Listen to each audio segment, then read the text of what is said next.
அருட்பெருஞ்சோதி அருட்பெருஞ்சோதி தனிப்பெரும் கருணை அருட்பெருஞ்சோதி. எல்லா உயிர்களும் இன்புற்று வாழ்க, வள்ளல் மலரடி வாழ்க வாழ்க, கொல்லாவிரதம் குவளை எல்லாம் ஓங்குக, நல்லோர் நினைத்த நலம் பெறுக, நன்றி நினைத்த எல்லோரும் வாழ்க இசைந்து.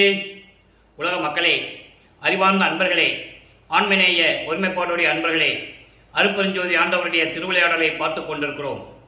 இந்த பிரபஞ்சம் தோன்றிய காலத்திலிருந்தே அருட்பெருஞ்சோதி ஆண்டவர் அநேகமாக எல்லா திருவிளையாடல்களையும் செய்து கொண்டிருந்தார்கள்.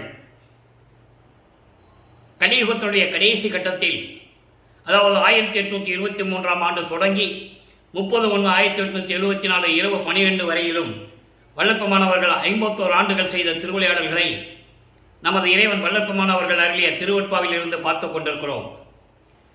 பிரபஞ்சம் தோன்றிய காலத்திலிருந்தே சமயங்களும் மதங்களும் மார்க்கங்களும் தோன்றி அவர்களுக்கு சமயங்களுக்கு ஏற்றபடி தலைவர்களை உருவகப்படுத்தி உருவங்களை அமைத்து அதற்கேற்ற இடங்களை தேர்வு செய்து கோயில்களை அமைத்து வழிபாட்டு முறைகளை அமைத்து மக்களை வழிபட செய்து விட்டார்கள்.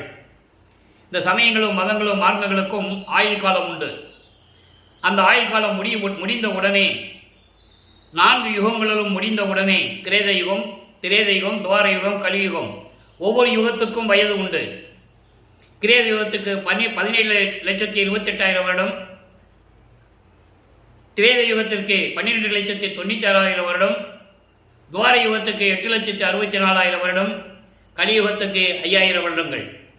இப்படி ஒவ்வொரு யுகத்துக்கும் ஆயுள் காலம் உண்டு. சமயங்களுக்கும் மதங்களுக்கும் மார்க்கங்களுக்கும் ஆயுள் காலம் உண்டு.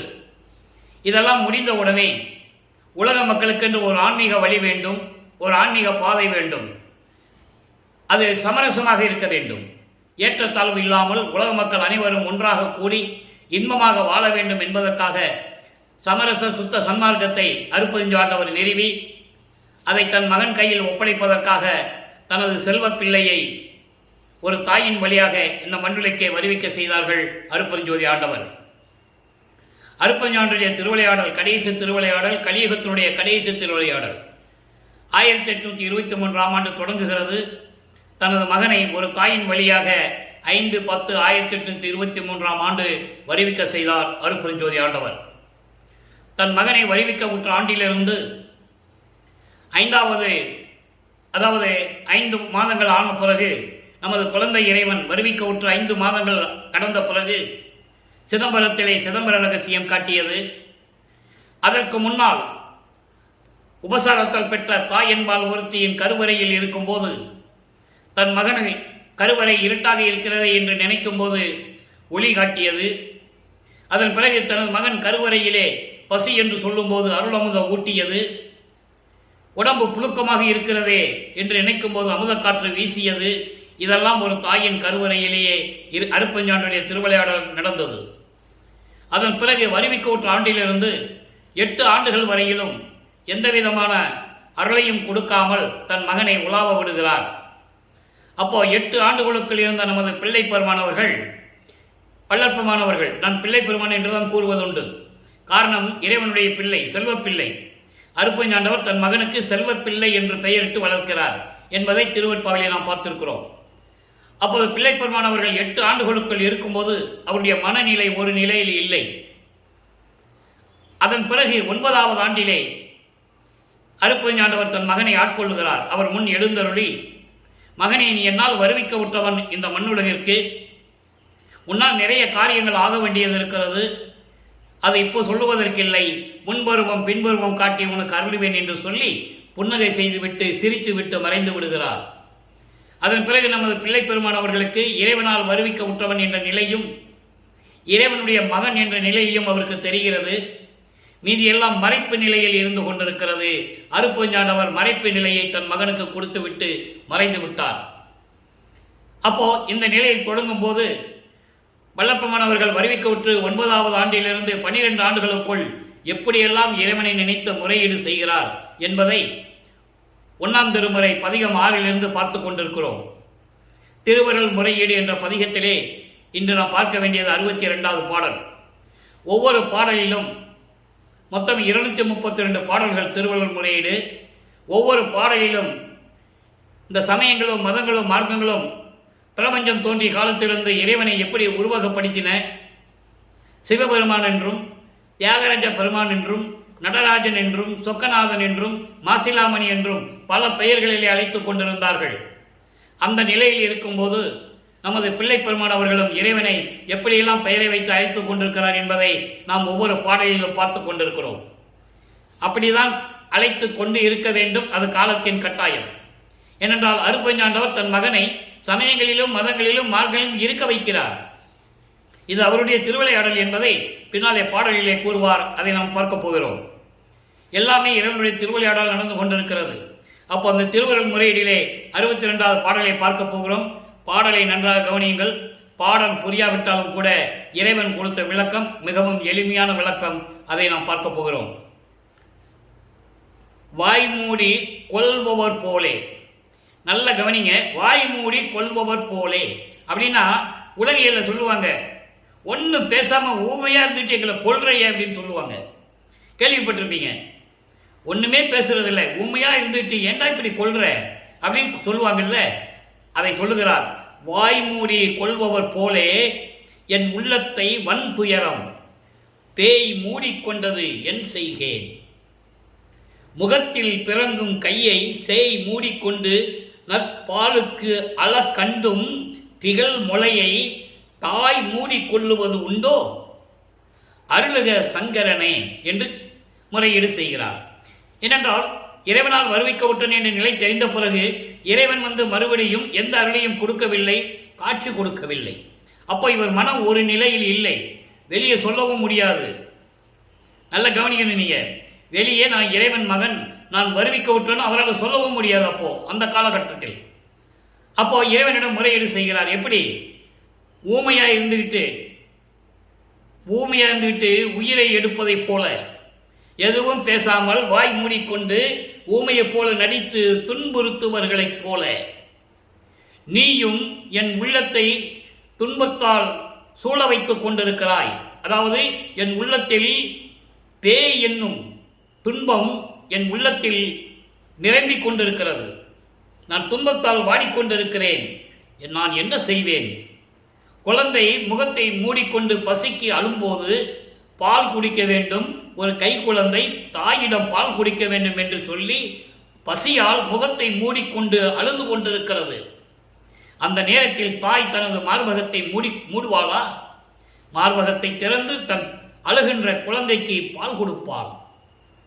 ஆனால் நீ என்னை விட்டு மறைந்து கொண்டிருக்கிறாய்.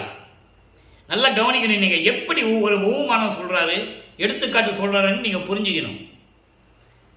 ஊமையா இருந்துவிட்டு மற்ற உயிர்களை துன்புறுத்துவது போல என் உள்ளம் துன்பத்தால், பேய் என்னும் துன்பத்தால் மூடிக்கொண்டிருக்கிறது. ஒரு குழந்தை பாலுக்கு அழுகும்போது அந்த தாய் குழந்தையின் அழுகையை கேட்டவுடனே அவளுடைய மார்பகத்தை மூடிக்கொள்வதில்லை. அழுகின்ற குழந்தைக்கு பால் ஊட்டுவாள், அன்பாக அணைத்துக் கொள்ளுவாள், கொஞ்சுவாள். ஆனால் நீ என்னை விட்டு மறைந்து விட்டு செல்லுகின்றாய். உனது அருள் கிடைக்குமா என்று நான் ஏங்கிக் கொண்டிருக்கிறேன். உன் அருள் எனக்கு கிடைக்குமா என்று நான் ஏங்கிக் கொண்டிருக்கிறேன். என்னை விட்டு நீ ஓடி ஓடி சென்று கொண்டிருக்கிறாய். சங்கரனே, விரைவில் வந்து எனக்கு அருள வேண்டும் என்று முறையீடு செய்கிறார். இந்த நிலை வல்லப்பெருமானவர்களுக்கு 9வது ஆண்டிலிருந்து 12 ஆண்டுகளுக்குள் நடந்து கொண்டிருக்கிறது. இப்போ 13வது ஆண்டு தொடங்கிய உடனே மனம் ஒரு நிலையில் இல்லாமல் மனம் திருவெற்றியூருக்கு செல்ல உந்துகிறது, தள்ளுகிறது. அங்கே அருட்பெருஞ்சாண்டவர் மகனிடம் திருவிளையாடல் செய்து கொண்டிருக்கிறார், அவருக்கு தெரியாமலேயே. அப்ப மனம் சொல்லுது திருவெற்றியூர் போகலாம் சொல்லுது. அந்த நிலையில் 2ஆம் திருமுறை உருவாகிறது. அப்போ வல்லப்பெருமான் அவர்கள் 2வது எட்டில் இருந்து கொண்டிருக்கிறார். 16 மண்ணிலே இந்த மண்ணுலக்கு வருவிக்க விட்டு 16 ஆண்டுகள் நிறைந்த நிலையில் இருந்து கொண்டிருக்கிறார்கள். 2ஆம் திருமுறை உருவாகிறது. பதிகம் 9 அபலத்து அலங்கள். அபலத்து அலங்கள் என்பது தன்னுடைய இழிவு நிலைக்கு வருந்துதல். இறைவனால் வருவிக்கவுட்டன் என்ற நிலை தெரிந்தும், இறைவனுடைய மகன் என்று தெரிந்தும் துன்பப்பட்டு கொண்டு, துயரப்பட்டு கொண்டு, அவமானப்பட்டு கொண்டிருக்கின்ற இந்த இழிவு நிலைக்கு வருந்துவது. 1வது பாடல் அற்புதமான பதிகம். நல்லா கவனிக்கணும். நீங்கள் எப்படியெல்லாம் இறைவன் தன் மகனை திருவிளையாடல் செய்து கொண்டிருக்கிறார் என்பதை நீங்கள் புரிந்து கொள்ள வேண்டும். ஊதியம் பெறா ஓதியனேன், ஊதியம் பெறா ஓதியனேன், மதி போய் உழலும் பாவியே, உண்மை ஒன்று அறியே, வாதி இயம்பொறும் வஞ்சகர் உடனே வாய் இழுக்கின்ற வன்மைகள் பேசி, ஆதி எம்பெருமான் உன்னை மறந்தேன், அன்பிலாத என் வன்பினை நினைக்கில், தீதி இயம்பிய நஞ்சமும் கலங்கும், திகழும் திருவொற்றியூர் தியாகமாமணியே. இப்போ இறைவனை என்ன பேர் சொல்லி கூப்பிடுறாரு? தியாகராஜ பெருமான் சொல்றாரு. அருட்பெருஞ்சோதி ஆண்டவரன் எப்ப சொல்லுவாரு? சுத்த சன்மார்க்கத்தை பெற்ற பிறகு. அந்த நிலையை தான் நம்ம பார்த்துட்டு இருக்கோம். அதை நீங்க கவனிச்சுக்கிட்டே வரணும். இறைவனுடைய திருவிளையாடல் எப்படி நடக்குது, எப்படி இவர் நிலை மாறுகிறது. இந்த பாடலுடைய விளக்கம் பாருங்க. ஊதியம் பெறா ஓதியனேன், எதுக்கும் பயன்படாத ஓதி மரம் போன்று இருக்கிறேன். ஓதி மரம் என்று ஒரு மரம் இருக்கிறது, அது எதுக்குமே பயப்படாது. அந்த மரம் போல நான் இருந்து கொண்டிருக்கிறேன். மதிகட்டு போய் துன்பத்தில் உழண்டு கொண்டிருக்கிறேன். இந்த பாவிக்கு உண்மை ஒன்றும் தெரியவில்லையே. நீ எதுக்காக என்னை வருவிக்க விட்டாய் என்ற நிலை எனக்கு தெரியவில்லை. துன்பப்பட்டு கொண்டிருக்கிறேன். வாதி இயம்பொறும் வஞ்சகர் உடனே வாய் இழுக்கின்ற வன்மைகள் பேசி, வஞ்சகர் தீயவர்களுடனே சேர்ந்துவிட்டு வாய்க்கு வந்தபடியெல்லாம் பேசி நான் துன்பத்தில் இருந்து கொண்டிருக்கிறேன். அந்த நேரத்தில் ஆதி எம்பெருமான் உன்னை மறந்தேனே. நல்லா கவனிக்கணும். இப்ப என்ன சொல்றாரு? ஆதி எம்பெருமான், ஆதி எம்பெருமான் என்று சொல்லுவாரு. அருட்பெருஞ்சோதி எப்ப சொல்லுவாரு? சுத்த சன்மார்க்கத்தை பெற்ற பிறகு. இப்போ அவருக்கு சுத்த சன்மார்க்கத்தை பற்றி தெரியாது, அருட்பெருஞ்சோதி ஆண்டவர் யாருன்னு தெரியாது. அந்த நிலையில் அவர் இருந்து கொண்டிருக்கிறார். அது இறைவனுடைய திருவிளையாடல் என்பதை நீங்கள் புரிந்து கொள்ள வேண்டும். ஆதி எம்பெருமான் உன்னை மறந்தேன், அன்பில்லாத என் வம்பினை நினைக்கில், அன்பே இல்லாத என்னுடைய இந்த தீயைகளையும் தீமையான செயல்களையும் செய்யும்போது விஷம் போன்ற இந்த நஞ்சு மனம் கூட, விஷம் போன்ற இந்த தீமை கொண்ட மனம் கூட கலங்குகிறது. விஷத்தை விட கொடுமையாக இருக்கிறது. அந்த நிலையில் நான் இருந்து கொண்டிருக்கிறேன். திருவொற்றியூரில் விளங்கி கொண்டிருக்கிற தியாகமாமணியே, எனக்கு உடனே வந்து அருள்வாயாக என்று கூறுகிறார். இதான் அவலத்து அலங்கல். தன்னுடைய இழிவு நிலையை இறைவனால் வருவிக்க விட்ட நிலை தெரிந்த பிறகும் இப்படிப்பட்ட நிலையில் நான் இருந்து கொண்டிருக்கிறேனே இறைவனே, தியாகராஜ பெருமானே, எனக்கு வந்து விரைவில் வந்து அருள்வாயாக என்று சொல்லி இந்த பாடலை அருளியிருக்கிறார்கள். இது 2ஆம் திருமுறையிலே 9வது பதிகத்திலே 1வது பாடல். இப்போ நிலைகள் மாறுகிறது. இப்போ 3வது எட்டுக்குள் வந்து கொண்டிருக்கிறார். 3 வருவிக்கூற்ற ஆண்டிலிருந்து 24 ஆண்டுகளுக்குள் என்ன நடந்தது? 3ஆம் திருமுறை பாருங்க. 3ஆம் திருமுறையில இன்ப புகழ் சென்ற ஒரு பதிகம். இதுக்கு முன்னால் பாடலை பார்த்தோம்ல, போதி மரம் போல நான் எதுக்கு உபயோகப்படாதவன், துன்பப்பட்டு கொண்டிருக்கிறேன் என்று. சுத்த சமூகத்தை பெற்ற பிறகு என்ன சொல்வார்? அதே இறைவன் அருட்பெருஞ்சோதிட்டு என்ன சொல்வார்னா, எச்சோதனைகளும் இயற்றாது எனக்கே அச்சோ என்றுள்ள அருட்பெருஞ்சோதி. அங்க வந்து விண்ணப்பம் வேற மாதிரியா இருக்கும். மாண்டு உழலா வகை இளம் காலையே ஆண்டு எனக்கு அருளிய அருட்பெருஞ்சோதி. மாண்டு உழலா வகை இளம் காலையை வந்து ஆண்டு அருளிய அருட்பெருஞ்சோதி என்று சொல்லுவார். இது அகவலிலே உண்டு. ஆக நம்ம போக பார்த்துக்கிட்டு இருக்கோம். இப்போ இருக்கிற நிலை, வல்லப்பெருமான் அவர்கள் 16 ஆண்டுகளுக்குள் இருக்கும்போது, வருவிக்க விட்டு 16 ஆண்டுகள் இருக்கும்போது திருவொற்றியூரிலே அவலத்து அலங்கல் என்ற பதிகத்திலே என்று பார்க்கும்போது இறைவனை வேண்டுகிறார். தியாகராஜ பெருமானே, எனக்கு எந்த விதமான அருளை கொடுக்காமல் இருக்கிறையே, விரைவில் வந்து அருளை கொடு, நான் துன்பப்பட்டு கொண்டிருக்கிறேன் என்று கூறுகிறார். 3ஆம் திருமுறை உருவாகும் போது வல்லப்பெருமான் அவர்கள் வருவிக்க விட்டு 24 ஆண்டுகளுக்குள் இருந்து கொண்டிருக்கிறார். அப்ப என்ன உருவாச்சு? அப்போ இன்ப புகழ்ச்சி என்ற ஒரு பதிகம் உருவாகிறது. இன்ப புகழ்ச்சி என்பது காதலி, அதாவது ஒரு பெண் ஒரு ஆணை காதலிக்கிறாள். அப்ப அந்த காதலனை பார்க்க முடியாமல் எப்படி தவிப்பாள், எவ்வளவு சங்கடப்படுவாள், அதை தன் தோழியிடம் வந்து சொல்லுவாள். இங்கே இன்ப புகழ்ச்சி என்பது இறைவனுடைய காதலை இன்பமாக சொல்லுவது. அதான் இன்ப புகழ்ச்சி, புகழ்ந்து சொல்லுவது. இப்போ இந்த பாடல் பதிகம் எப்படின்னா, மகள் ஒரு ஆணை காதலிக்கிறாள். தாய் மறைமுகமாக இருந்து கொண்டு விசாரிக்கிறாள் அந்த பையனை பற்றி. அப்ப அந்த பையனுடைய நிலையை தெரிந்து கொள்ளுகிறாள். அப்ப மகளிடம் சொல்லுகிறாள், இப்படியெல்லாம் இருக்கின்றவன் நான் விசாரித்து பார்த்து விட்டேன். இப்படியெல்லாம் இருக்கின்றவன் எப்படி நீ இவனை காதலித்தாய்? எதுக்காக அவனை விரும்பி காதலித்தாய்? அவனை மணந்து என்ன செய்ய போகிறாய் என்று சொல்லுவது போல, உலகியலிலே மகளை பார்த்து தாய் சொல்லுவது போல இந்த பாடலை நமக்கு அருளியிருக்கிறார். ஏனென்றால் இறைவன் மீது காதல் கொண்டுள்ளதால், காதல் என்று வரும்போதே ஒரு ஆணும் பெண்ணும் இருக்க வேண்டும். அந்த நிலையில் இருந்து கொண்டு இந்த பாடலை நமக்கு அருளியிருக்கிறார்கள். விளக்கத்தை உலக மக்களுக்கு தெரிவிக்கிறார். எப்படின்னா, உலக மக்களே, இப்படிப்பட்டலாம் இறைவனை நான் காதலித்தேன், இன்னும் அவர் எந்த விதமான அருளையும் எனக்கு கொடுக்கவில்லை என்று சொல்லுவது போல இந்த பாடலை உலக மக்களுக்கு தெரிவித்துக் கொண்டிருக்கிறார் நமது இறைவன் வல்லப்பமானவர்கள். இப்போ பாடலை பாருங்க. மாடு ஒன்று உடையார், அதாவது அம்மா தாய் மகளிட்ட சொல்றா, அவன் எப்படிப்பட்டவன் சொல்றா, இறைவனை பற்றி சொல்றாங்க, வர்ணனை செய்யறாங்க. மாடு ஒன்று உடையார் உணவின்றி மண் உண்டது கான், மலரோன் தன் ஓடு ஒன்று உடையார் ஒற்றி வைத்தார் ஊரை மகிழ்வோடு ஆலங்காடு ஒன்று உடையார் கண்ட மட்டும் கருத்தார் பூத கணத்தோடும் ஈடு ஒன்று உடையார் மகளே நீ ஏதுக்கு அவரை விளைந்தனையே. தாய் பொண்ணுகிட்ட கேட்கிறார், மககிட்ட.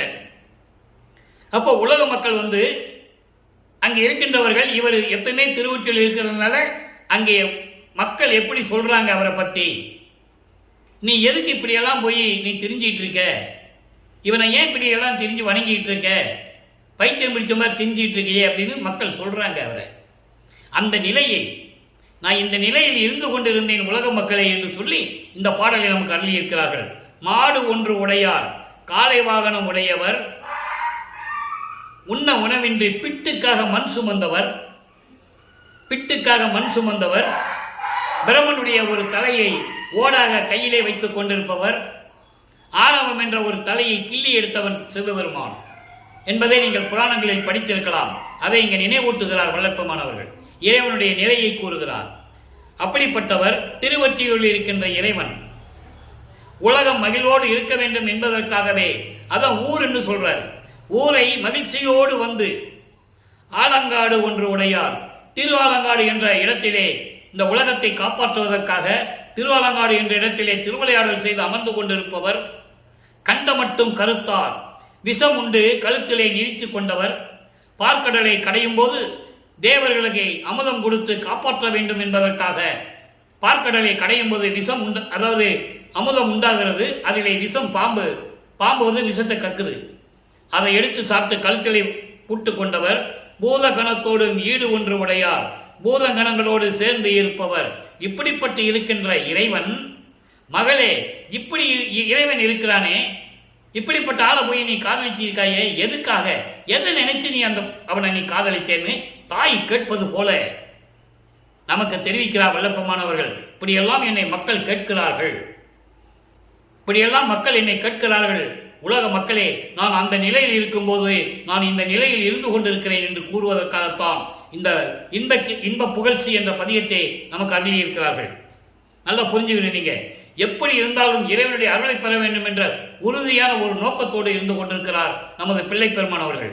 ஏன்னால் வருவிக்க விட்டவனே இது தெரிஞ்சிடுச்சு, இறைவனுடைய மகனும் தெரிஞ்சிடுச்சு. ஆனா எப்படியும் இவங்கிட்ட அருளை வாங்கணும்னு சொல்லி இந்த திருவிளையாடல், இறைவனுடைய திருவிளையாடல் நடந்து கொண்டிருக்கிறது. இப்போ 3 திருமுறைகளும் முடிந்து விட்டது, எந்த விதமான அருளும் வாங்க முடியவில்லை. நல்லா கவனிச்சுக்கிட்டே வரணும் நீங்க. இப்போ 4ஆம் திருமுறை உருவாகிறது. 4ஆம் திருமுறை உருவாகும் போது இறைவனிடந்து முதலாக ஏவ சித்தியை பெற்றுக்கொள்ளுகிறார். பெற்றுக்கொண்டாரை தவிர அதன் செயல் விளக்கம், அது எப்படி செயல்படுத்துவது, அது எப்படி நிலையாக நாம் வைத்துக் கொள்ளுவது என்ற முறை அவருக்கு தெரியாது. அப்போ இவர் மனம் ஒரு நிலையில் இல்லாமல் கலங்கி கொண்டிருக்கிறார். அவன் இறைவன் ஆண்டருளி முன்னால் 4ஆம் திருமுறை வரும்போது வல்லப்பமானவர்கள் 4வது எட்டில் இருந்து கொண்டிருக்கிறார். 4 8 32 25வது ஆண்டிலிருந்து 32 ஆண்டுகளுக்குள், அந்த 8 ஆண்டுகளுக்குள் இறைவனுடைய திருவிளையாடல் எப்படி நடந்தது. அப்போ இறைவன் முன்னால் தோன்றி, இவர் முன்னால் தோன்றி ஏமசித்தியை கொடுக்கிறார். அதனுடைய விளக்கத்தையெல்லாம் நம்ம போன பதியத்திலலாம் பார்த்துருக்கோம். பிரசாத மாலையிலிருந்து நம்ம எல்லாமே பார்த்துருக்கோம். அதிசய மாலை, அபராத மன்னிப்பு மாலையெல்லாம் நம்ம பார்த்துட்டோம். அதை அப்போ முதல்ல இறைவன்கிட்ட பெற்றது ஏமசித்தி. ஏமசித்தி என்பது பொன் செய்கின்ற வித்தை என்றுதான் பொதுவாக எல்லாரும் சொல்லுவார்கள். அதுவும் ஒரு பாகம், ஒரு பிரிவு. மற்றவை ஏமசித்தி என்பது பல உருவங்களிலே பல இடங்களிலே இருப்பது, இறைவனுடைய அருளை நிலையாக நிறுத்திக் கொள்ளுவது. இறைவன் அருளை பெற்றுட்டோம்னா அதை செலவழித்திருப்போம், அதை வேஸ்டாக பண்ணக்கூடாது, வீணாக்கக்கூடாது. அதன் செயல்முறைகள் தெரிய வேண்டும். அப்போ இந்த நிலையில் இருக்கும்போது ஏமசித்தியை பெற்றுவிட்டோமே, இறைவனிடமிருந்து ஏமசித்தியை பெற்றுவிட்டோம், இந்த ஏமசித்தியை எப்படி செயலாக்குவது என்ற மனநிலை, மனம் அலைபாய்கிறது. அந்த மனநிலையில் இருந்து கொண்டிருக்கிறார். அருட்பெருஞ்சாண்டவர் இதை பார்த்து விட்டார். மகனுடைய நிலையை நல்லா கவனிச்சுட்டே வரணும். அற்புதமான பாடல். இதில் பிரபஞ்சத்தின் உண்மையும் இருக்கு, வள்ளற்பெருமான் யார் என்ற உண்மையும் உங்களுக்கு புரியும். அதனால தான் இந்த மீண்டும் மீண்டும் சொல்லுகிறேன். இப்போ உடனே அருட்பெருஞ்சாண்டவர் என்ன பண்றாரு? மகனுடைய மனநிலை ஒரு நிலையில் இல்லை, சங்கடப்படுகிறானே என்று சொல்லி லட்சுமியும் சரஸ்வதியையும் கூப்பிட்டு, என் மகன் சஞ்சலப்பட்டு கொண்டிருக்கிறான், அவனை வணங்கி, நல்ல கவனிக்கணும், அவனை வணங்கி இரு கரம் கூப்பி வணங்கி அவன் முன் பாடி ஆடி அவனை சந்தோஷப்படுத்த வேண்டும் என்று சொல்லுகிறார். நீங்க புராணங்களை கேட்டுக்கலாம். இந்திரலோகத்திலே இந்திரனை உற்சாகப்படுத்துவதற்காக அங்கே நடன மாதைகள் ரம்பா, ஊர்வசி, மேனகா, சிலோத்தமா 4 பேரும் நடனம் ஆடுவார்கள்.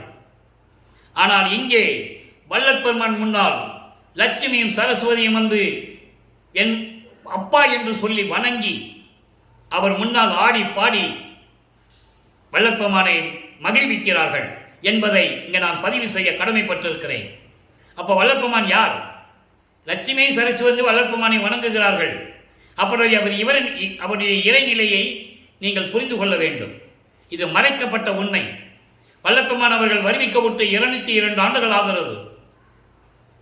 திருவருட்பாவில் இருக்கின்ற உண்மையை, அருட்பெருஞ்சாண்டவருடைய திருவிளையாடல்களை, பாடல்களில் கூறப்பட்ட உண்மைகளை மக்களிடம் யாரும் சொல்லவில்லை என்பதுதான் வேதனையான விஷயம். அதை இந்த வள்ளலார் ஊழியன் இறைவனிடமிருந்து அருளை பெற்றுக்கொண்டு தயவையும் கருணையோடையும் இந்த விளக்கத்தை உங்களுக்கு நான் கூறிக்கொண்டிருக்கிறேன். பாடலை பார்க்க போகிறோம். இப்போ விளக்கத்தை மட்டும் சொல்கிறேன், பாடலை பார்க்க போகிறோம். நல்லா கவனிங்க. ஆக அவங்க 2 பேரும் இவரை மகிழ்வித்து சந்தோஷப்படுத்தி ஒரு நிலைப்படுத்துகிறார்கள். அப்போ அருட்பெருஞ்சாண்டவர் வருகிறார். உடனே அப்பா கிட்ட சொல்கிறாரு, அப்பா இதெல்லாம் எனக்கு தேவையா? உன்னுடைய அருள் மட்டும் எனக்கு இருந்தால் போதாதா? உன் அருளை மட்டும் எனக்கு கொடுத்து விடு அப்பனே, அது போதும், நீ எனக்கு விளக்கி காட்டு என்று சொல்லுவது ஒரு பாடலில் சொல்லுகிறார். நம்ம பார்க்க போகிறோம். அதுதான் அன்பு மாலை. இந்த அன்பு மாலை பாடலிய விளக்கத்தை பார்ப்பதற்கு முன்னால் இறைவனுடைய ஒரு திருவிளையாடலை சொல்ல வேண்டும். இது தினமும் சொல்லிதான் ஆகணும். 27வது ஆண்டில், வருவிக்க உற்று 27வது ஆண்டில் தனக்கோடி அம்மையாரை, அதாவது இந்த உலகிலே வந்ததற்காக, ஒரு தாயின் வழியாக இந்த உலகில் வந்ததற்காக அந்த பெண், தனக்கோடி என்ற பெண், அந்த அம்மையார் இவருக்கு அக்கா மகளாக உறவாக வருகிறார். நல்லா புரிஞ்சுக்கணும். ஏன்னா அக்கா மகளாக வரணுன்றது ஒரு காலத்தின் கட்டாயம். ஏற்கனவே ஏற்பட்டு அருட்பெருஞ்சாண்டவரும் வள்ளற்பெருமான் அவர்களும் உரையாடி நகர்ந்த நிகழ்ச்சி. இது பாட்டில் இருக்கு. அப்போ இவருக்கு மட்டும்தான் தெரியும். நல்லா புரிஞ்சுக்கணும். இவருக்கு மட்டும்தான் தெரியும் தனக்கோடி அம்மையார் யாருன்னு இவருக்கு மட்டும்தான் தெரியும். ஆனால் உலகில் வந்ததுனால ஒரு அக்கா மகளாக தனக்கோடி அம்மையார் பிறக்கிறார் இங்கே. அவ்வளவுதான். இது இறைவனுடைய திருவிளையாடல் என்பதை நீங்கள் புரிந்து கொள்ள வேண்டும். அப்போ 27வது ஆண்டில் தனக்கோடி அம்மையாருக்கு திருமாங்கல்யம் பூட்டி, அதாவது தாலி கட்டி மோட்ச வீட்டை காட்டி விமோசனத்தை காட்டுகிறார். அது இறைவனுடைய திருவிளையாடல் முடிகிறது. அதன் பிறகு அன்பு மாலை உருவாகிறது. இந்த பாடல் அன்பு மாலை உருவாகி, அருட்பிரகாச மாலை உருவாகி, பிரசாத மாலை உருவாகி, பத்தி மாலை உருவாகி, அபராத மன்னிப்பு மாலை உருவாகி, அதிசய மாலை உருவாகி சுத்த சன்மார்க்கத்தை வாங்குகிறார். இப்போ இந்த நிலையில் இருக்கும்போது வல்லப்பமானவருக்கு சுத்த சன்மார்க்கம் என்ன என்பது தெரியும். இன்னும் வாங்கல. அவருடைய தந்தை அருட்பெருஞ்சாண்டிற்கு இருக்கு, இன்னும் சுத்த சன்மார்க்கத்தை வாங்கல. சுத்த சன்மார்க்கம் தெரியும். அருட்பெருஞ்சோதி ஆண்டவர் இறைவன் தெரியும். அவர் தான் இத்தனை ரூபங்களிலே தன்னிடம் திருவிளையாடல் செய்தது என்பதும் தெரியும். இப்போ நல்லா பாருங்க. இப்போ பாடலை பார்க்க போறோம். ஏன்னா பாடலை சொல்லி தான் உங்களுக்கு விளக்கம் சொல்லணும். எல்லா உண்மைகளும் திருவிற்பாவில் இருக்கு. இது பொய் அல்ல, கற்பனை அல்ல. திருவற்பாவிலே வல்லற்பெருமான் அருளியது. நல்லா கவனிங்க. தருநிதிய குரு இயற்ற சஞ்சலிக்கு மனத்தால் தளர்ந்த சிறியனது தளர்வை எல்லாம் தவிர்த்து இருநிதிய திருமகளிர் இருவரும் என்னை வணங்கி. நல்லா கவனிக்கணும். இருநிதிய திருமகளிர், இரு செல்வங்கள், கல்வி செல்வம், அதன் பிறகு பொருள் செல்வம். இதற்கு தலைவிகள் யாருன்னா லட்சுமியும் சரஸ்வதியும். இந்த இருவரும் என்னை வணங்கி இசைந்திடும் வந்தனம் அப்பா. நல்லா கவனிக்கணும். அப்பான்னு கூப்பிடுறாங்க வளர்ப்பெருமான. அப்ப இவர் எந்த நிலையில் இருக்கணும் நல்லா புரிஞ்சுக்கணும். நீங்க இசைந்திடும் வந்தனம் அப்பா என்று மகிழ்ந்து இசைத்து பெருநிதி வாய்த்திட என் முன் பாடி ஆடும் பெற்றி அளித்தனை இப்பேதையேன் தனக்கே. அங்க அப்பா கிட்ட சொல்றாரு. ஏன்னா அப்பா கிட்ட அப்பாவும் மகனும் உரையாடும் போது இவர் கவலையோட இருக்கிறார். அதான் சொல்றாரு, சஞ்சலிக்கு மனத்தால் தளர்ந்த போதெல்லாம் தளர்வை எல்லாம் தவிர்த்து எப்படி இதை நான் செயலாற்றப் போகிறேன் என்று மனம் தளர்ந்து கொண்டிருக்கும் போது லட்சுமியும் சரஸ்வதியும் வந்து என்னை வந்தனம் அப்பா, வணக்கம் அப்பா என்று போற்றி வணங்கி, இருவரும் சேர்ந்து ஒன்றாக சேர்ந்து போற்றி வணங்கி என் முன் விரும்பி, எப்படி சொல்ற பாருங்க, விரும்பி என் முன் ஆடி பாடினார்கள். இப்படிப்பட்ட ஒரு தகுதியை எனக்கு அளித்து விட்டாயே என்று சொல்லி தந்தையிடம் சொல்லுகிறார். தந்தை உடனே வருகிறார். நல்லா கவனிச்சுக்கணும். பெற்றி இசைந்திடும் வாய்த்திட என் முன் பாடும் பெற்றி அளித்தனை இப்பேதையன் தனக்கே.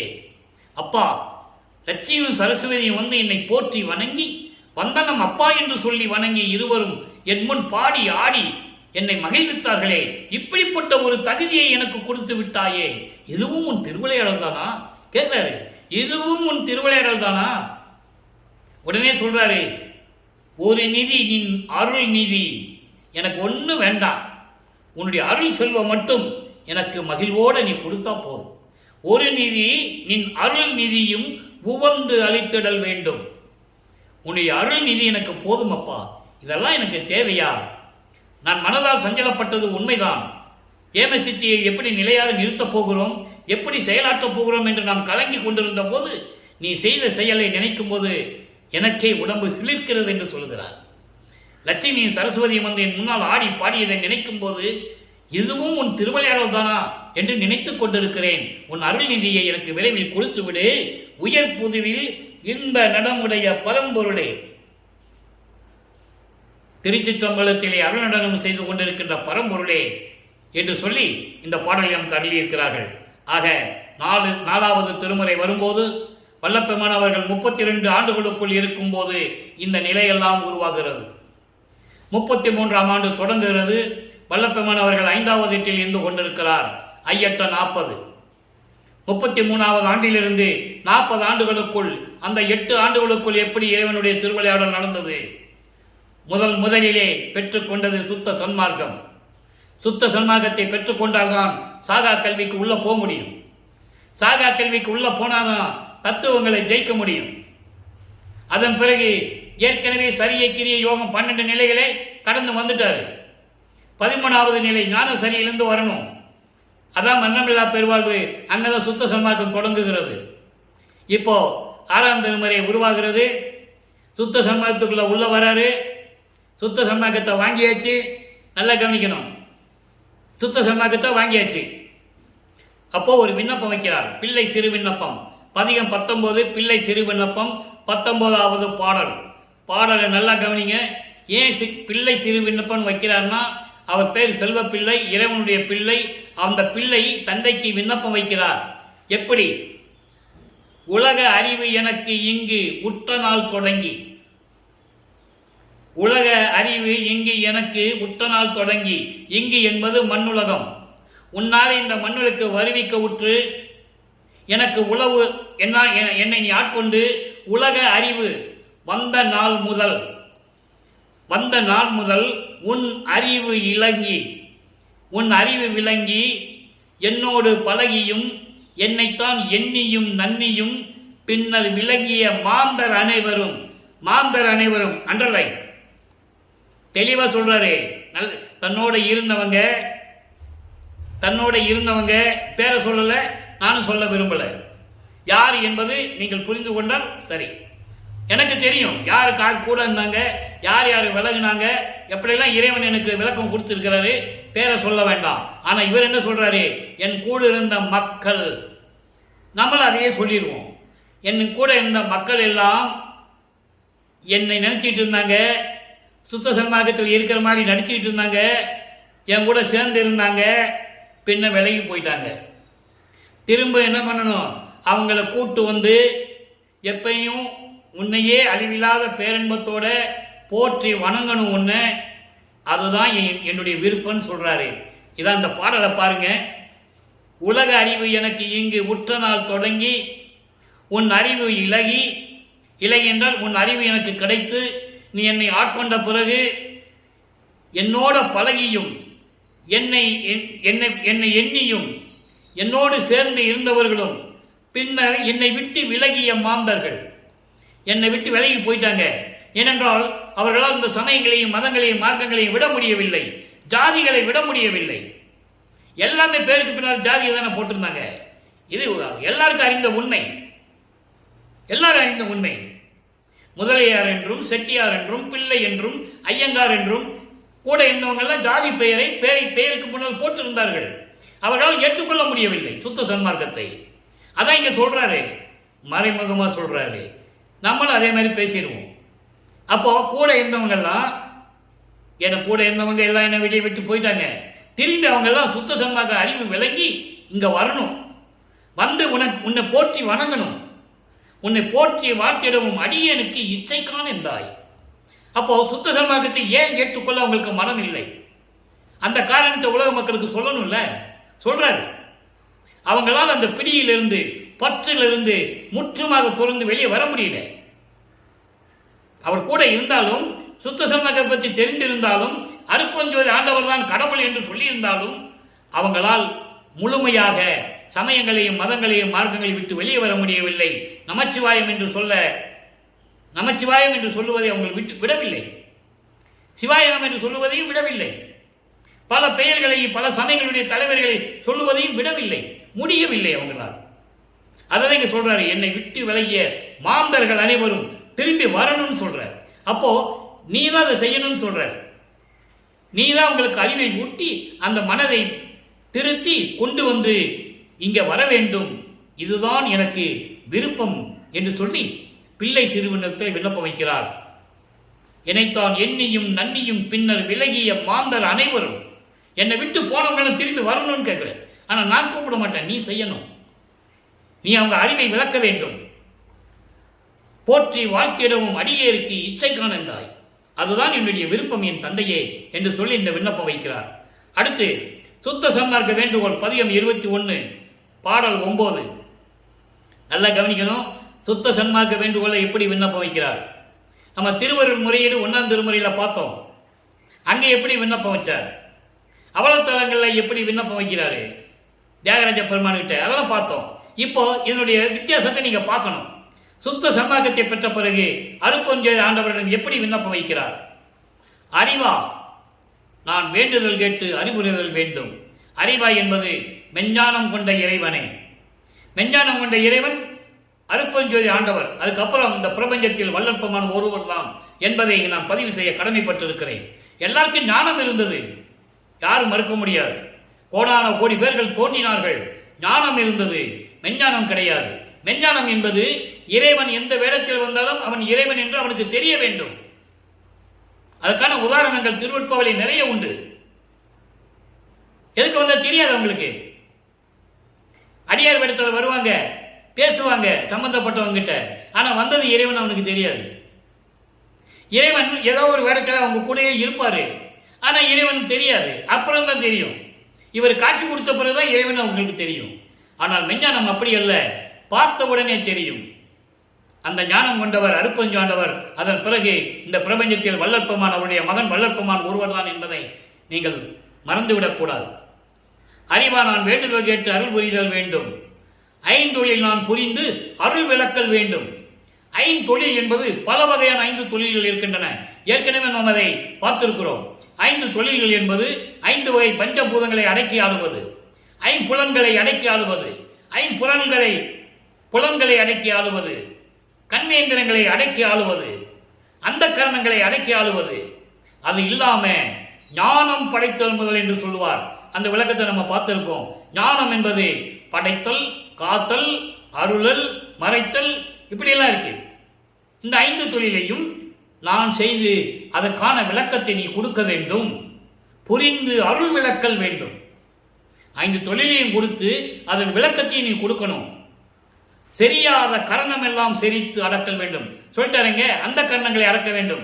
சரியாத கரணம், அடங்காத அந்த கரணங்கள், மனம், சித்தம், புத்தி, அகங்காரம், இதையெல்லாம் முழுமையாக அடக்க வேண்டும். சித்தாந்தம் வேதாந்தம் பொது சிறத்தல் வேண்டும். இந்த சித்தாந்தம் வேதாந்தம் பொது உடைமையாக்க வேண்டும். அப்படின்னு என்ன அர்த்தம்? சுத்த சன்மார்க்கத்துக்குள்ள வந்துடணும். அதெல்லாம் சுத்த சித்தாந்தம், சுத்த வேதாந்தம், அப்படி பொது சிறத்தல் வேண்டும். எரியாது என் எண்ணமெல்லாம் இனிதருளல் வேண்டும். என் எண்ணமெல்லாம் அழியாது நிலையாக இருக்கும்படி எண்ணிய நான் எண்ணியவாறு எனக்கு அருளும் தெய்வம் என்று சொல்லுவார். அருள்ஜோதி நிலை என்ற பதிகத்திலே 1வது பாடலிலே 7வது வரியிலே சொல்லுவார். எண்ணாத எண்ணமெல்லாம் இனிது எனக்கு அருளல் வேண்டும் என்று சொல்லுவார். அப்படி என் எண்ணமெல்லாம் இனிது அருளல் வேண்டும். எல்லாம் செய்வல்ல சித்தே எனக்கு அளித்தல் வேண்டும். எல்லா சித்துக்களும், எல்லா அருள் வலிமை கொண்ட சித்துக்களும் ஒன்று கூட மிச்சம் இருக்கக்கூடாது. உங்ககிட்ட இருக்கிறத எல்லாத்தையும் எனக்கு கொடுத்துடணும். அப்படியெல்லாம் எனக்கு அளித்தல் வேண்டும். பிரியாது என்னோடு கலந்து நீ இருத்தல் வேண்டும். இந்த வார்த்தைக்கு விளக்கம் நிறைய இருக்கிறது நண்பர்களே. பிரியாது என்னோடு நீ இருக்கணும்னு ஏன் சொல்றாரு? அது ஒரு இடத்துல சொல்லுவாரு, ரொம்ப அற்புதமா இருக்கும். இவர் சொல்லுவாரு, அவங்க அப்பா கேட்பாரு அருட்பெருஞ்சாண்டவர், இது கதை அல்ல, கற்பனை அல்ல, பாடல் இருக்கு விளக்கம். 6ஆம் திருமுறை இடத்துல கேட்பாரு, நீ எப்ப பார்த்தாலும் என்ன ஏன் பிரியாது இருக்கணும்னு சொல்ற அப்படின்னு எங்க அப்பா என்ன கேட்டாரு. நான் அதுக்கு பதில் சொன்னேன். எப்படின்னா, ஏற்கனவே பதவி இழந்தவர்கள் இருக்கிறார்கள். பிரம்மன், திருமால், ருத்திரன், மகேஸ்வரன், சதாசிவம், இவங்கெல்லாம் பதவி இழந்தவர்கள் எத்தனையோ பேர் இருக்கிறார்கள். அவங்க அந்த அணுக்கள் சொல்றாரு, மரக்குலவும் அணுக்கள் சொல்லுவார். மரக்குலவும் அணுக்கள், இவங்கெல்லாம் சமயங்களையும் மதங்களையும் சார்புகளையும் இருந்தவர். 4 யுகங்களிலுமே பிரம்மன், திருமால், ருத்திரன் எல்லாருமே சரி, எல்லாருமே மரக்குலவும் அணுக்கள் என்று சொல்லுவார். இந்த அணுக்கள் எல்லாம் திருப்பி தவம் இருக்கும். நீ போய் திருப்பி நீ வரத்தை கொடுத்துருவ. திருப்பி அவனுக்கு பதத்தலைவனை கொடுக்கணும், மத தலைவு போஸ்டிங் கொடுக்கணும், பதத்தலைவு போஸ்டிங் கொடுக்கணும், அதிகாரம் கொடுக்கணும். இதெல்லாம் நடக்காது. நீ தனியா இருந்தா நான் செய்ய மாட்டேன். நீ என் கூட வந்துட்டேன்னா நான் நீ சொல்றபடியெல்லாம் கேட்கிறேன், எல்லா அதிகாரத்தையும் நான் வாங்கிக்கிறேன். இது நடந்ததுதான் கிளைமேக்ஸ் சீனு எங்கே? சித்தி வளாகம். அது கடைசி 3 வருஷத்துல நடக்கும். அது நம்ம போக போக நம்ம பார்க்க போறோம். முதல்ல இந்த விளக்கத்தை சொல்லிடுறேன். ஏன் இது என்னோடு இருக்க வேணும்னு சொல்றாங்களே, அதுக்கான விளக்கம். நீ பிரியாது என்னோடு கலந்து நீ இருத்தல் வேண்டும் பெருமான், நிந்தனை பாடி ஆடி ஆடுதல் வேண்டுவனே.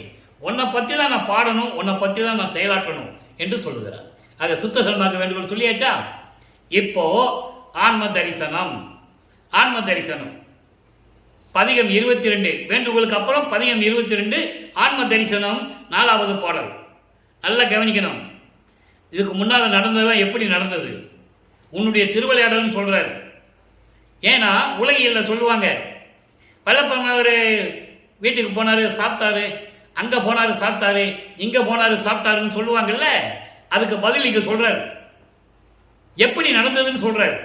அது இறைவனுடைய திருவிளையாடல்னு சொல்றாரு. நல்லா புரிஞ்சுக்கிட்டீங்க.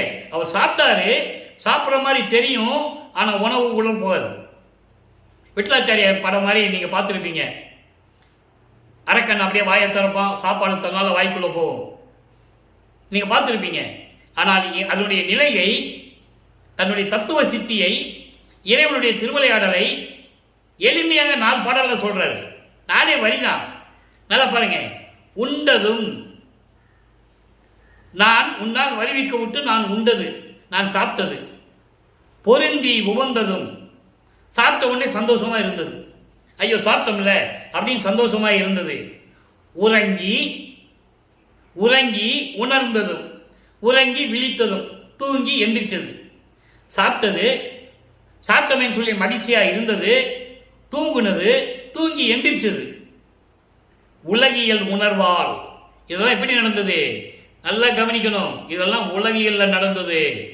எனக்கு அதுக்கு சம்பந்தம் இல்லை. எப்படி திருவிளையாடல் நடக்குது பாருங்க. யார் சொன்னது மக்கள்கிட்ட? சொல்லலையே. சித்தி வளாகத்தில் சமையல் ரூம் இருக்கா? படுக்கிற ரூம் இருக்கா? ஞான சபையில் இருக்கா? எங்க இருந்தது அவருக்கு தனியா படுக்கிற ரூமு, சமையல் ரூமு, சமைச்சு சாப்பிட்றதுக்கு? யாராவது யோசனை பண்ணீங்களா நீங்க? இனிமே இப்படி யாராவது பேசுனாங்கன்னா அவங்ககிட்ட கேளுங்க. யோ, சித்தி வளாகத்தில் எங்கப்பா சமையல் ரூம் இருக்கு, எப்படி சாப்பிட்டாருன்னு கேளுங்க. இவர் சொல்றாரு, நான் சாப்பிட்டது, சந்தோஷமா இருந்தது, அதுக்கப்புறம் தூங்கினது, தூங்கி எந்திரிச்சது, இதெல்லாம் உலகியல் உணர்வு. உலகியல் உணர்வால், தன்மையினால் கண்டதும் பார்த்ததும் சரி, அதை நினைச்சு சந்தோஷமா இருந்ததும் சரி, இந்த உலகியல்ல பல காட்சிகளை பார்த்தது, அதை பார்த்து சந்தோஷமா இருந்தது, நூல்களை கற்றது, பின் அதை மறந்தது. நல்லா கவனிக்கணும். மறந்ததுன்னு ஏன் சொல்றாரு? உலக மக்களே, புராணங்களிலும் காவியங்களிலும் பற்று வைக்காதீர்கள் சொன்னாரா? அதை தான் இங்க சொல்றாரு. நூல்களை நான் படித்தது, அப்புறம் அதை மறந்தது. காதல் கொண்டது, உன்னோட காதல் கொண்டது எல்லாமே யாரால? நின்னோட அன்றி நான் தனித்து என் குறிப்பினில் குறித்தது ஒன்றில்லையே. எல்லாமே உன்னால நடந்தது. உன்னுடைய திருவிளையாடல் எனக்கு தெரியும். அதான் சொல்லுவார் ஒரு பாட்டில், நான் முன்பு உண்ட உணவெல்லாம் அமுதமாயிற்று. அடுப்பால இருக்கு. நான் விவரம் தெரியாத காலத்தில், நான் யார் என்று தெரியாத போது, நான் உண்ட உணவெல்லாம் அமுதமாயிற்று என்று பின்னாளில் தெரிந்து கொண்டேன் என்று சொல்லுவார். அற்புதமா இருக்கும். அப்படிப்பட்டவர் வல்லற்பெருமான். சாதாரண மனிதர் மாதிரியே பேசிட்டு இருப்பாங்க. பிறந்தாரு, வந்தாரு, போனாரு, பாடினாரு, போனாரு, ரூமுக்குள்ள போய் மறைஞ்சிட்டாரு. மறைஞ்சிட்டாருன்னே முதல்ல சொல்லலாமா இறைவனை? சமயங்களிலும் மதங்களிலும் மரங்களில் இருக்கிற தலைவர்களை யாராவது மறைஞ்சிட்டாங்கன்னு சொல்லிருக்காங்களா? முருகன் மறைஞ்சிட்டாரு, பிள்ளையார் மறைஞ்சிட்டாரு, சிவபெருமான் மறைஞ்சிட்டாரு, நடராஜா மறைஞ்சிட்டாரு, திருமால் மறைஞ்சிட்டாரு, யாராவது சொன்னாங்களா? ஆனா இவரை மட்டும் ஏன் சொன்னாங்க? நல்லா புரிஞ்சுக்கணும் நீங்க. இவர் கடவுளாகவே வந்தவர், இறைவனாகவே வருவிக்க விட்டவர் என்பதை திருவருட்பாவில் கண்கொண்ட உண்மை. யாரும் மறுக்க முடியாது. அப்படிப்பட்ட நிலையில் இருந்தவர் வல்லற்பெருமான். நல்லா புரிஞ்சுக்கணும் நீங்க. இப்ப என்ன சொல்றாரு? இதெல்லாம் நடந்ததெல்லாம் உன்னுடைய திருவிளையாடல். நான் நினைச்சு ஒண்ணு நடக்கல, எல்லாமே நீ நடத்தினது உன்னுடைய திருவிளையாடல் சொல்லிட்டாரு. அடுத்து சொல்றாரு, ஒன்றதும் உனது திருவுள்ளம் அறிந்தது. இதெல்லாம் உனக்கு தெரியும். நான் எதுக்கு உனக்கு அடிக்கடி சொல்லணும்? உரைப்பது என் அடிக்கடி உனக்கே. உங்ககிட்ட அடிக்கடி நான் சொல்லிக்கிட்டு இருக்கோம். அதை எனக்கு வேறு வேலை இல்லை, சும்மா சொல்லிக்கிட்டே இருக்க சொல்கிறேன். இனிமேல் அதெல்லாம் சொல்ல மாட்டேன். எல்லாமே உன்னால் நடந்ததுன்னு எனக்கு தெரிஞ்சு போச்சு, உனக்கும் தெரியும் என்று சொல்லி ஆன்ம தரிசனத்திலே நமக்கு அருளி இருக்கிறார்கள். அடுத்து பாருங்க, நிலைகள் மாறுகிறது. இறைவனுடைய திருவிளையாடலை எப்படியெல்லாம் சொல்றாரு, எப்படி அருளை பெற்றுக் கொண்டார். தனித்திரு அலங்கள் 145வது பாடல், 110வது பதிகம், 6ஆம் திருமுறை. அன்புடையவரே, அன்பான இறைவனே, எல்லாம் உடையவரே, எல்லாம் அருளை உடைய இறைவனே, அருப்பெருஞ்சோதி என் ஆண்டவரே. அங்க என்ன சொல்லுவாரு 2ஆம் திருமுறையில? அப்படிப்பட்ட சிவபெருமான் தான் என்னுடைய கடவுள்னு சொல்லுவாருங்க. அப்போ அவருக்கு ஒண்ணுமே தெரியாது. அதனால பேர் உபதேசத்தில் சொல்றாரு, கொடி கட்டி பேர் உபதேசம் செய்யும்போது சொல்றாரு, எனக்கு அப்ப அற்ப அறிவாக இருந்தது என்று சொல்லுவார். அற்ப அறிவு என்பது அவருக்கு அறிவு இல்லாமல் இல்லை. நல்லா நீங்க புரிஞ்சுக்கணும். மறைப்பு நிலை இருந்தது. எங்க அப்பா அறுப்பு ஞானவர் எனக்கு என்ன மறைச்சிட்டாரு, ஒன்றும் தெரியாது எனக்கு. அப்ப நான் செஞ்சது உண்மைதான். தெரிஞ்ச பிறகு நான் அதை விட்டுட்டேன்ல, நீங்களும் விட்டுருங்கன்னு சொல்றாரு. அப்புறம் விட்டுணும் இல்ல, அதான நியாயம், அதுதானே தர்மம், அதுதானே சத்தியம். அதை மட்டும் சொல்ல தெரியுதுல்ல. அவர் திருநூறு பூசினாரு, உத்தராட்சி கோட்டை போட்டிருந்தாரு, கடுக்காம் போட்டிருந்தாரு, எல்லாம் சொன்னது உண்மைதான், எல்லாம் போட்டிருந்தது உண்மைதான், பாடல்ல இருக்கிறது உண்மைதான். அதெல்லாம் விட்டுருங்கன்னு சொன்னார்ல, அப்ப அதை விட்டுணும்ல. அதையே பிடிச்சு தொங்கிட்டு இருந்தா இப்படி. சுத்த சன்மார்க்கத்தை விட்டுட்டு தான் வரணும். சுத்த சன்மார்க்கம் தனி மார்க்கம், விட்டுட்டு வந்துட்டா போதும். அங்க இருந்துட்டு வரணும்னு அவசியம் இல்லை. அதை தெளிவா சொல்றாரு வல்லற்பெருமான் என்பதை இங்க நான் பதிவு செய்ய கடமைப்பட்டிருக்கிற. திருவருட்பாவில் நிறைய இடங்கள்ல ஆதாரங்கள் உண்டு. நேராக தான் வர சொல்றாரு. நீ போய் அங்கெல்லாம் இருந்துட்டு வாரெல்லாம் சொல்லல. ஏன் சொல்றாரு தெரியுமா? நேரம் கிடையாது, காலம் கிடையாது. அருப்பஞ்சோதி வருகின்ற நேரம் வந்துருச்சு, வந்துட்டாரு, வருவாரு, சீக்கிரம் வந்துடுங்கன்னு சொல்றாரு. அதை நீங்க புரிஞ்சுக்கணும். அப்படிப்பட்டவரே அருப்பெருஞ்சோதி என் ஆண்டவரே, என் வன்புடை மனத்தை நண்பனமாக்கி, வன்புடை வஞ்சகத்தால் தீய எண்ணங்களால் என் மனம் இருந்தது. சமயங்களிலும் மதங்களிலும் மார்க்கங்களில் இருக்கும்போது என் மனம் அப்படி இருந்தது. அதன் பிறகு சுத்த சன்மார்க்கத்தை கொடுத்து நல்ல மனமாக்கி, அதன் நன்மனமாக்கி என்று சொல்லுகிறார். நல்ல மனமாக்கி எனது வசம் செய்வித்து அடக்கிட்டேன். மனசுக்குள்ள வச்சு மனசை ஒரு நிலைப்படுத்திட்டேன். அங்க மனம் ஒரு நிலையில் இருக்காது. ஒவ்வொரு பாடலை நம்ம பார்த்துட்டு இருக்கோம். நம்ம சிவாயன் சொல்லுவாரு, சிவாயன் நம்ம சொல்லுவாரு, எல்லாம் செய்வார். அது காலத்தின் கட்டாயம். இங்க வந்த பிறகு நமக்குன்னு ஒரு தனி மார்க்கம் கொடுத்துட்டார் இறைவன். யாரையும் சாராத மார்க்கம், எதையும் சாராத மார்க்கம், சுத்த சன்மார்க்கம். அப்ப சொல்றாரு, இப்படியெல்லாம் எனக்கு கொடுத்து அருளிய மணிமன்றத்தவரே, சத்திய ஞான சபை தலைவனே, சுத்த சன்மார்க்கத்தின் தலைவனே என்று சொல்லுகிறார். எவ்வளவு அற்புதம் பாருங்க.